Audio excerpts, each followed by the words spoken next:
కానీ మీరు ప్రచారంలో వెళ్తున్నప్పుడు ఇక్కడ జూబ్లీ హిల్స్లో మాత్రం ఏదైనా కానీ deciding factor, winnowing deciding factor అంటే మైనారిటీ ఓట్స్ చాలా ప్రభావం చూపిస్తున్నాయి. హుటాహుటిన అజరుద్దీన్కి మంత్రి పదవి ఇచ్చారు. అట్లా మంత్రి పదవి ఇచ్చినప్పుడు నిజంగా వాళ్ళని గౌరవించినట్టు అంటే మైనారిటీల నుంచి ఈ మంత్రి పదవి అజరుద్దీన్కి దక్కడం మీద ఎలాంటి స్పందన వాళ్ళ దగ్గర నుంచి వస్తుంది? ఎన్టీఆర్ విగ్రహం గురించి మాట్లాడుతున్నారు, పీజీఆర్ విగ్రహం గురించి మాట్లాడుతున్నారు, ఎలా స్పందిస్తారు? నాకు తెలిసినంత వరకు అండి, నేను ప్రజల్లో చాలా దగ్గరికి వెళ్తున్నాను. ప్రతి ఒక్కరికి ఓటు తీసుకునేటప్పుడు వాళ్ళైతే వాళ్ళ ఆన్లైన్ నిర్ణయం తీసుకున్నారు. బట్ అజరుద్దీన్ గారికి ఒక పోర్ట్ఫోలియో ఇచ్చి గవర్నమెంట్లో తీసుకున్నంత మాత్రాన హుటాహుటిన ఇట్ హ్యాస్ నో చేంజ్. అదేం పెద్ద మార్పు ఏమి లేదండి.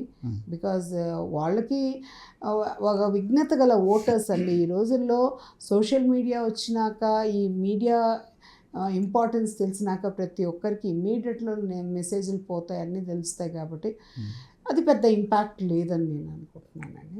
There is no impact at all for all this things. Madam, మీరు ఒక మహిళ, ఎందుకంటే మహిళల్ని చాలామందిని సంఘటితపరచడం కానీ చైతన్యపరచడం కానీ మీరు మీ కార్యకర్తల లెవెల్ దగ్గర నుంచి కూడా చాలా ఎన్నో మీటింగ్స్కి మీరు వెళ్ళినప్పుడు కూడా అందరినీ కొంత సంఘటన చేస్తారు, బూస్టప్ ఇస్తూ ఉంటారు వాళ్ళకి. ఇక్కడ మీ అభ్యర్థి, బీఆర్ఎస్ పార్టీ అభ్యర్థి ఒక మహిళ, భర్తను కోల్పోయి పుట్టడి దుఃఖంలో ఉన్నటువంటి మహిళ. కానీ కాంగ్రెస్ పార్టీ నాయకులు మాత్రం బీఆర్ఎస్ పార్టీ సెంటిమెంట్ రాజకీయాల మీద ఆధారపడింది, ఆడబిడ్డ కన్నీళ్లను చూపించి గెలవాలని అనుకుంటుంది, అవన్నీ ఇక్కడ పప్పులేం ఉడకవు, వారి సిట్టింగ్ స్థానాన్ని మేము కైవసం చేసుకోబోతున్నాం, కాంగ్రెస్ అకౌంట్లోకి రాబోతుంది, కంటోన్మెంట్ సీన్ రిపీట్ కాబోతుంది అని కాంగ్రెస్ నాయకులు. ఒక మహిళగా మీరేం చెప్తారు? ఇది ఏదన్నా కూడా కానీ 14వ తారీఖు ఉదయాన్నే 12 గంటలకి దీని డెసిషన్ ఏదో తెలిసిపోతుంది. ఇన్ ఫ్రంట్ క్రాకడైల్ ఫెస్టివల్ అని నేను చెప్తూనే ఉంటానండి. ఎందుకంటారా, నేను ఎప్పుడు మహిళా పక్షపాతి అండి. మహిళలకి ఏదన్నా కూడా కానీ నేను న్యాయం జరగాలి, న్యాయం చెయ్యాలి అనుకునే వాళ్ళలో నేను ఒక్కదాన్ని. నేను మహిళా అధ్యక్షురాలుగా, రాష్ట్ర మహిళా అధ్యక్షురాలుగా ఉన్నా కూడా మహిళలకి ఏదన్నా కూడా కానీ ఎంత దూరం అన్నా పోయేదాన్ని, వాళ్ళని పరామర్శించేదాన్ని, వాళ్ళు చూసుకునేదాన్ని. కాబట్టి ఇక్కడ ఒక భర్తను పోగొట్టుకున్న మహిళ వద్దన్నా కూడా కానీ ఎవరికన్నా సరే ఆ కన్నీళ్ళు ఆగవు. హ్యాట్రిక్ ఎమ్మెల్యే భర్త, హ్యాట్రిక్ ఎమ్మెల్యే. సెకండ్ థింగ్ ఏమంటే 3 పిల్లలు భారం ఆమె మీద ఉంది. సో అవన్నీ తలుచుకుంటే ఎంతో బాధాకరమైన రోజులు గడుస్తున్నాయి ఆమెకి. సో అలాంటి సిచ్యువేషన్లో తను ఏడ్చిందంటే దాన్ని ఎన్కాష్ చేసుకోవడం పర్ఫెక్ట్ కాదు. అండ్ ఒక మహిళను మహిళగా చూడండి. మహిళ ఈరోజు ఎక్కడైనా సరే, కానీ నిజంగా బీఆర్ఎస్ పార్టీ సెంటిమెంట్ రాజకీయాల మీద ఆధారపడింది అంటారా? బీఆర్ఎస్ పార్టీ సెంటిమెంట్ రాజకీయాల మీద ఆధారపడి ఉంటే బేసికల్గా నేను అనుకోను. ఆమెని అసలు ఎలా తర్ఫీదు ఇచ్చాలంటే అలా తర్ఫీదు ఇచ్చేవాళ్ళు. అలా తర్ఫీదు ఏమి ఇవ్వలేదు వాళ్ళు. ఆమె స్వచ్ఛందంగా ఆమె పార్టీకి ఆమె తిరుగుతుంది. ఆమె ఇదిగా స్ట్రాంగ్ ఉమెన్గా తిరుగుతుంది. కాబట్టి ఆమె అలాంటి means stage actions, stage reactions అటువంటిది ఏం లేదండి. చాలా కూల్గా, కామ్గా, తనకు హావభావాలు ఎవరికైనా కష్టాలు, నష్టాలు, బాధలు. ఎందుకంటే 3 పిల్లలు చేతిలో పట్టుకొని భర్త ఆల్ ఆఫ్ ఎ సడన్ చనిపోతే అది ఎవరికైనా బయటికి రానటువంటి ఒక మహిళ కన్నీళ్ళు ఆగవు, ఎవరికైనా ఆగవు. కాబట్టి అది మనం పాజిటివ్గా చూడాలి కానీ not in negativity. Please don't take it as negative way. Let us support whatever to the cause, to whatever we need. BRS party strong enough to support her in this elections. అన్నిట్లోనే ఆమెను ముందు పెట్టి ఆమెనే ముందు నడుపుతున్నారు. ఎందుకంటే sympathy రాజకీయాలు ఏం చేయట్లేదండి. వాళ్ళు ఫైట్ లాగానే చూస్తున్నారు. ఈ ఒక ఎలక్షన్ ఇదిగా ఎలక్షనీరింగే చేస్తున్నారే తప్ప నాట్ ఎనీ అదర్ థింగ్. ఫైనల్గా ఎంత ఇక్కడ ఎలా గెలుపు అవకాశం బీఆర్ఎస్ పార్టీకి ఏ విధంగా ఉండబోతుంది? ఒకవేళ మీరు గెలుస్తారు అంటే మెజారిటీ ఎంత ఎక్స్పెక్ట్? నేను బేసికల్గా నిన్న ఏదో ఇవి సర్వేస్ చూసానండి. It's open one, it's accessible to every one. అది నా ఒక్కదానికి ఏమి రావు. సో జస్ట్ మీరు వెళ్ళిన ప్రచారంలో వెళ్తున్నప్పుడు మీ గెస్ అట్లీస్ట్? నాకు వెళ్ళిన ప్రచారంలో కానీ నేను చూస్తే కానీ అక్కడైతే పాజిటివిటీ చాలా ఎక్కువ ఉందండి. అసలు మీరు గెలిచిపోయినట్టేమ్మా అంటారు, మీరు గెలిచారు అంటారు. సో మెజారిటీ అనేది దే ఆర్ ఎక్స్పెక్టింగ్ అనే huge number. Maybe I think so. అది ఒక కేటీఆర్ గారికి కేసీఆర్ గారికి ఒక గిఫ్ట్ ఇచ్చినట్టు అవుతుంది అందరు కానీ కలిసికట్టుగా. కాకపోతే ఇక్కడ ఏమంటే ఇక్కడ ఎలక్షన్ చేసే సిస్టమ్ బాగుందండి. For every booth or everything అంటే జస్ట్ లైక్ టీడీపీ పార్టీస్ అన్నారు, ఎందుకంటే వాళ్ళు ఎక్కువ ఉంది కాబట్టి వాళ్ళ ఇన్ఫ్లుయెన్స్ ఎక్కువ ఉంది.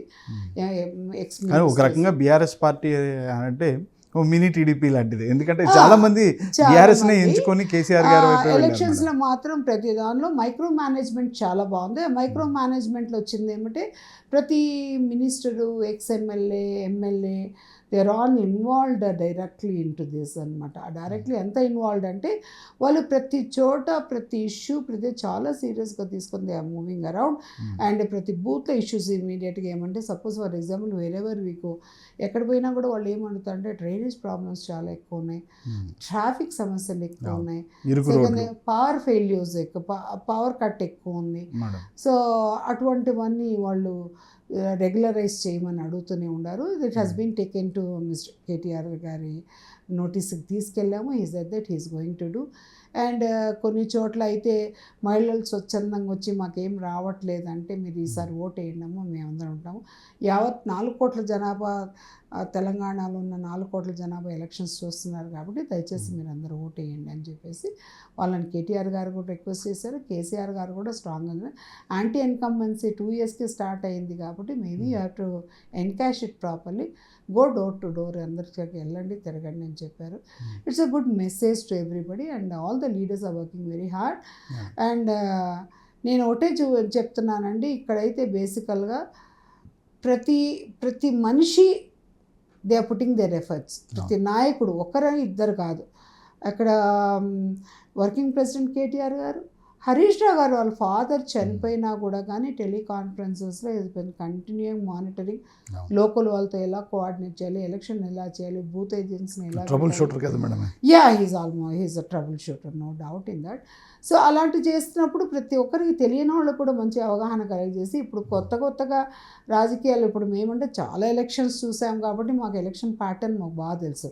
So we know all the micro managements also. కానీ ఈ మైక్రో మేనేజ్మెంట్లో కూడా ఇన్ డెప్త్ వెళ్ళి ప్రతి ఇంటికి వెళ్ళి ప్రతి పేరు, ప్రతి నంబరు, ప్రతి హౌస్ నెంబరు, వాళ్ళ మనుషులు ఎన్ని ఓట్స్ ఉన్నాయని రాసుకొని వాళ్ళకున్న సమస్యలు ప్రతి బూత్లో సపోజ్ 800 to 900 ఓట్స్ అన్ని ప్రతి బూత్లో తలుపు తట్టి అడిగాము. వాళ్ళ సమస్యలు వాళ్ళు స్వచ్ఛందంగా వచ్చి చెప్పారు, అవన్నీ నోట్ చేసుకోవడం జరిగింది. వాళ్ళు ఇంకోటి కూడా కేటీఆర్ గారు కూడా అడుగుతున్నారు, ఏం చెప్తున్నారంటే మేము చేయకపోతే మాకు గల్లా పట్టుకొని అడగండి అని. అది authenticated statement. It's one of the most authenticate it's one of the most authenticated statement where working president of BRS is giving.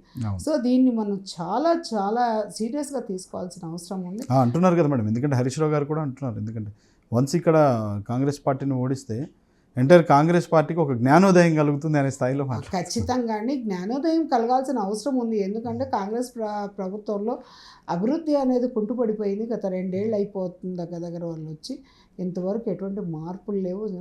Hyderabad మీరు రాకముందు ఎలా ఉందో ఇప్పుడు అలాగా ఉంది. మరి మీరు 2 ఏళ్ల కాలం వేస్ట్ చేసేసి మీరు ప్రజల్లో ఎటువంటి మార్పులు రావాలి, అందరు మీకు సపోర్ట్ చేయాలంటే ఎలా చేస్తారండి? మీరు you are just care taker of the Telangana state. You have to do wonders, you have to show you mark. మీరు ఆ మార్క్ చూపెట్టకుండా ఏమి లేకుండా ఒక్కసారికి ఓటేయండి, ఒక్కసారికి వేయండి, ఒక్కసారి ఓటేస్తారు 5 ఏళ్ళు అనుభవిస్తారు, ఒక్కసారి ఓటేస్తే మళ్ళీ 5 ఏళ్ళు అనుభవిస్తారు. సో అది రిపీట్ కాకుండా చూసుకోవాలంటే వాళ్ళు మెచ్యూర్డ్ ఓటర్స్ అండి. ఇప్పుడు they have so much of vision also, clarity ఉంది వాళ్ళకి, విజన్ ఉంది, క్లారిటీ, ఇంటెలిజెంట్ ఓటర్స్ నవేడేస్. వాళ్ళు మ్యాండేట్ కరెక్ట్గా ఇస్తారని చెప్పేసి బీఆర్ఎస్ వర్కింగ్ ప్రెసిడెంట్ ఇచ్చిన కాల్, హరీష్ రావు గారు ఇచ్చిన కాల్, కేసీఆర్ గారు ఇచ్చిన call, they are going to take it as acceptance and challenge also.